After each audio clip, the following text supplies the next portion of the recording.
রমজান মাসে দুপুর 12টায় আল্লাহর একটি খাস নাম যদি কেউ 7 বার পড়তে পারে, আমার আল্লাহ তার মনের সব আশা পূরণ করে দেবে ইনশাআল্লাহ। আল্লাহর কসম করে বলছে প্রিয় ভাইরা আমার, রমজান মাস এটি গুরুত্বপূর্ণ মাস, দোয়া কবুলের মাস। রমজান শাহরুর রমাদান, এই যে রমাদানে আল্লাযী উনজিলা ফিল কোরআন, আমার আল্লাহ কোরআন নাজিল করেছেন, সুবহানাল্লাহ। কোরআন নাজিলের মাস রমজান মাস।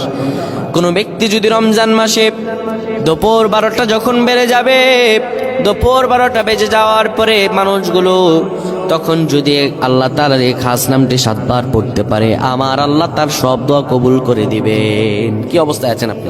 সন্তান কথা শুনছে না, বিদেশে যাচ্ছেন কিন্তু যেতে পারতেছেন না, কোনো আয় উন্নতি নেই, ইনকাম যা করেন তার চাইতে আরো বেশি খরচ হয়ে যায়, বিপদের পর বিপদ, আপনি বিপদ থেকে উঠতে পারতেছেন না। এই আমলটা করেন, এই আমলটা করেন আজকে, আল্লাহ তাআলা আপনাকে ফলাফল দান করে দেবে ইনশাআল্লাহ। সপ্তাহখানেক আপনি ফলাফল পাবেন ইনশাআল্লাহ।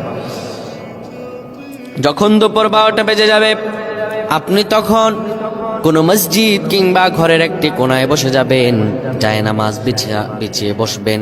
এরপরে আপনি 10 বার দুরূদ শরীফ পড়বেন।